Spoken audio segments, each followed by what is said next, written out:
Ya, shalom semuanya. Kembali kita dalam pembahasan Torah bagian ke-37, Parashat Shelah, dari bilangan 13 sampai pasalnya yang ke-15.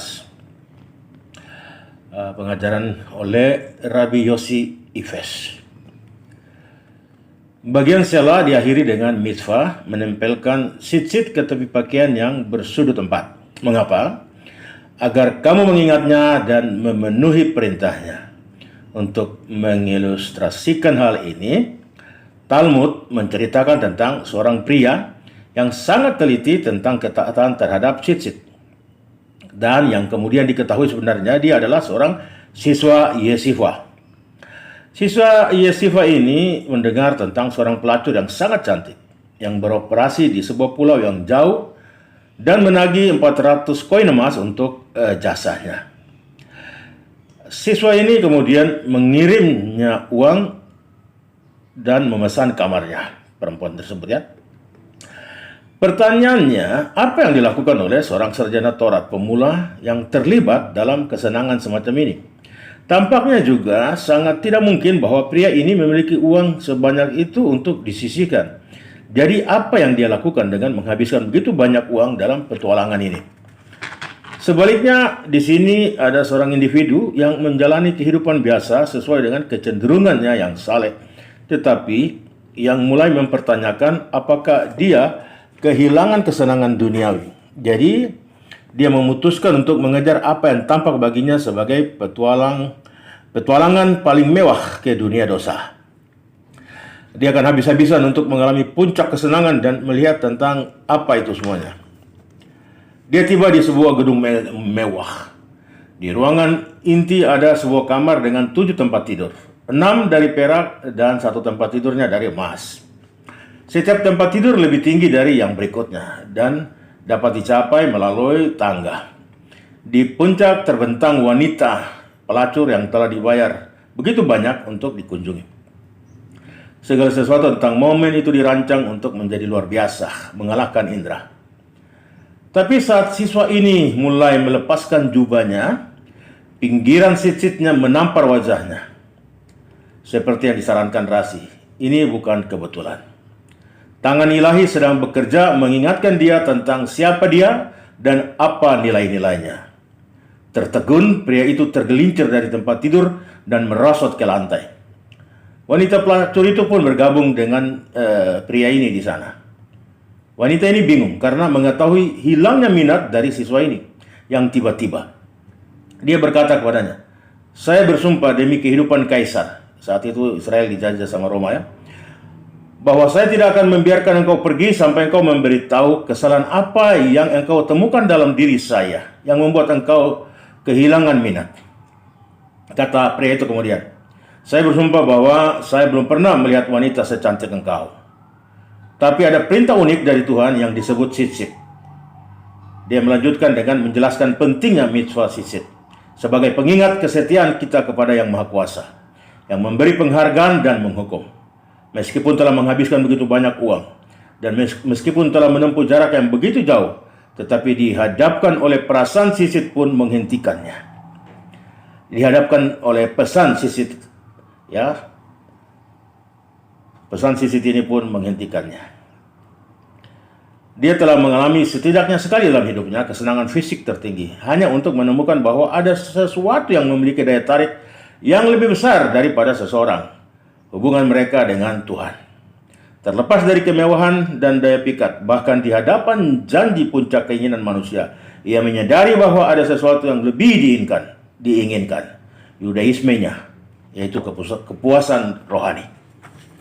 Wanita itu terkejut dan berkata kemudian, "Saya tidak akan membiarkan engkau pergi kecuali engkau memberitahu saya namamu, nama kotamu, nama tuanmu," maksudnya rabinya ya, "dan nama yeshiva tempat engkau belajar Taurat." Pria ini pun kemudian menuliskan informasi dirinya dan menyerahkan pada wanita ini. Ini mungkin bagian cerita yang paling menarik. Bagaimana wanita itu tahu bahwa dia memiliki seorang rabi dan mempelajari Taurat? Mengingat apa yang harus dia lakukan hari itu, perilakunya hampir tidak sama seperti siswa Taurat. Mungkin yang lebih membingungkan adalah kesediaannya untuk membocorkan identitasnya, mengingat situasi kompromi yang dia hadapi. Mengapa dia setuju untuk memberikan informasi spesifik yang akan memudahkan aktivitasnya diketahui oleh rabinya sendiri yang termasyhur. Wanita ini tahu kekuatan yang dia miliki atas kliennya, karena belum pernah ada orang yang menunjukkan tingkat pengendalian diri seperti itu.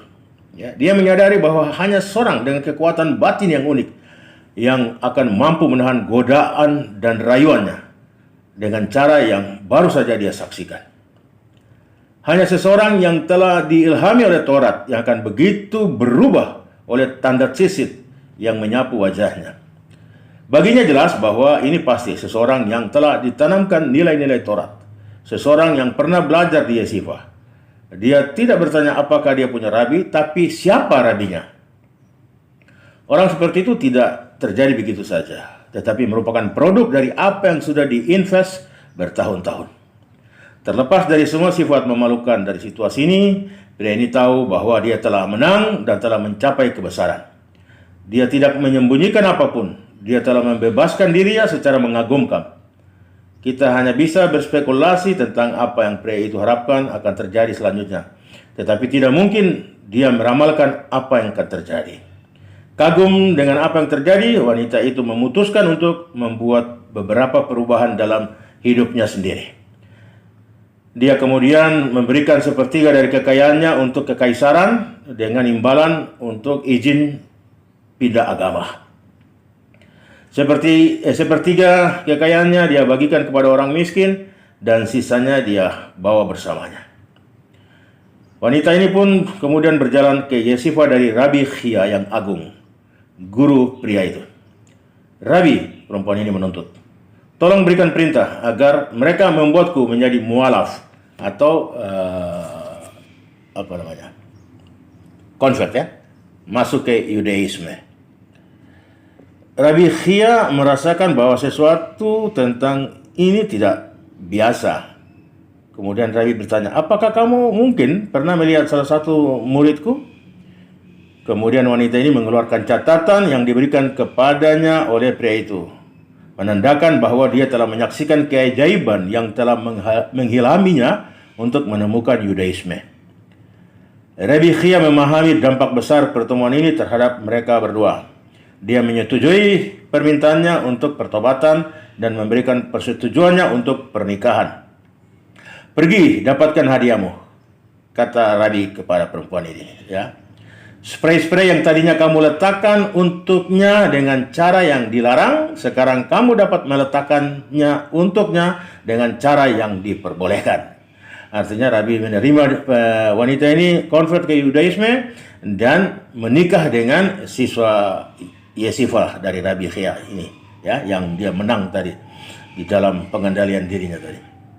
Nah, wanita ini berpikir bahwa dia memiliki kunci kesenangan sejati, hanya untuk menemukan bahwa ada kebahagiaan yang mengalahkannya. Kekuatan dari apa yang dia tawarkan tidak sebanding dengan kekuatan spiritual. Semua sensasi di sekitar kilaunya menguap ketika dihadapkan dengan daya tarik tak terbatas dari apa yang suci dan murni. Dan sekarang dia telah memutuskan untuk pergi mencari kekayaan spiritualnya sendiri. Dalam arti tertentu, pria itu bisa menjadi salah satu dari kita. Mungkin cerita kita tidak sedramatis itu, tapi temanya tidak jauh berbeda. Kita dapat menghabiskan banyak tenaga dan sumber daya untuk mengejar kepuasan yang sia-sia, hanya untuk sampai pada kesadaran bahwa kebahagiaan sejati dan abadi dicapai melalui keagungan jiwa.